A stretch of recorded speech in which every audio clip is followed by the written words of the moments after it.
di Batam, Kepulauan Riau. Tentu ini kebanggaan yang luar biasa buat kami. Agenda-agenda perjuangan kita itu menyeluruh ke seluruh Indonesia, termasuk di Batam, Kepulauan Riau itu ditunjuk sebagai lokasi aksi. Karena apa? Perjuangan ini bukan tentang siapa. Perjuangan ini tentang kepentingan orang yang lebih banyak. Kalau aksi-aksi hanya dipusatkan di ibu kota, itu artinya itu hanya kepentingan orang ibu kota. Aksi ini harus kita lakukan ke seluruh Indonesia, ke seluruh pelosok. Itu menunjukkan bahwa produk hukum saat ini, Undang-Undang Cipta Kerja, walaupun berubah wujud, berubah nomor, itu masih tetap tidak bisa mengakomodir kepentingan orang yang lebih banyak. Undang-undang itu untuk kita. Jangan sampai kepentingan itu lebih besar buat yang lain. Tentu ini salah satu usaha dan upaya kami mendukung apa yang ada di Dewan Pimpinan Pusat. Kalau tahun lalu, 2 tahun yang lalu, kita melakukan JR melalui federasi, melalui konfederasi. Saat ini, undang-undang yang sudah berubah wujud ini, kita JR melalui Partai Buruh. Tentu ini kepentingannya menjadi lebih besar. Karena Partai Buruh bukan hanya mewakili serikat pekerja, tapi juga mewakili serikat petani, karena ada kepentingannya di dalamnya. Mewakili juga pedagang-pedagang, mewakili juga buruh. Makanya kepentingan kita lebih besar. Untuk itu kita minta dukungan masyarakat yang lebih luas, bukan hanya buruh. Karena dampaknya yang luar biasa buat seluruh rakyat kecil, bukan hanya untuk kaum buruh. Tentu perlu ada usaha-usaha yang keras, bukan hanya kali ini, bukan hanya besok, tapi kontinu.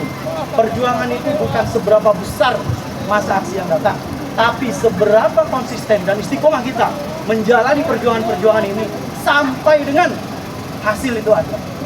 Saat ini kita tidak bisa melihat hasilnya kapan. Kita tidak bisa melihat seberapa besar hasilnya.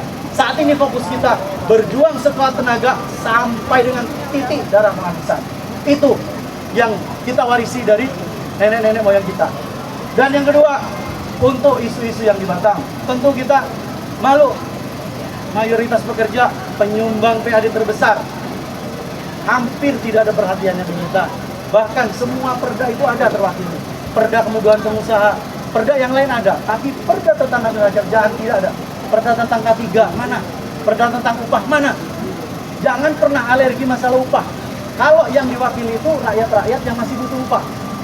Kalau memang perwakil-wakil rakyat kita tidak bisa mewakili, sudah saatnya lah kita menggantikan mereka. Jadi kalau tidak bisa mewakili kepentingan buruh, sudah saatnya buruh mewakili dirinya sendiri.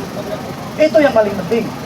Isu air kita bayar, tapi airnya nggak keluar. Dari pengelola lama ke pengelola baru, harus pengelola yang lama lagi atau pengelola yang lebih baru lagi. Kita nggak butuh siapa pengelolanya. Kita hanya butuh gimana air itu dikelola dengan baik. Airnya ada, instalasinya ada, kenapa nggak bisa nyampe rumah? Kan itu pertanyaan besar. Bisa ngurus nggak air itu? Kalau memang tidak bisa ngurus, kita gerutuk ke sana. Saya nanti minta sama KC Batam, gerutuk tuh kantor-kantor air kita. Bisa nggak ngurus air? Listrik juga sama, bayar kita bayar. Pengelolaannya udah profesional, jaringan udah ada. Kenapa bisa mati? Nggak mungkin mesin itu nggak bisa diperbaiki. Tinggal cari profesional, selesai. Pengelola air, pengelola listrik butuh jujur kepada masyarakat. Apa masalahnya?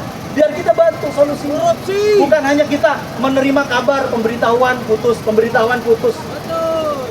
Air di instalasi kita aja kita bisa perbaiki. Masa pengelola air di Batam nggak bisa memperbaiki air itu? Simpel, sederhana. Tenaga ahli banyak. Itu yang perlu diperhatikan. Jangan hanya memperhatikan hal-hal yang lain. Kebutuhan pokok. Masa kita dibiarin nggak mandi 2 hari? Udah upahnya kurang, airnya kurang, listriknya mati. Kan kita udah orang paling sengsara itu. Jadi itu, pemerintah daerah jangan tutup mata. Itu, lihat pengelola airnya, lihat itu listriknya. Jangan sampai kita datengin baru disentil tuh pengelola listriknya, pengelola airnya. Jangan tunggu kami datang baru bergerak. Jangan pencitraan lagi lah, sudah cukup. Lakukan yang sesuai dengan fungsinya. Tidak perlu lagi menyampaikan retorika-retorika. Kita butuh realita. Karena hidup itu harus realita. Terima kasih. Kami dari DPW FSPMI atas nama Dedi Iskandar. Assalamualaikum warahmatullahi wabarakatuh. Waalaikumsalam.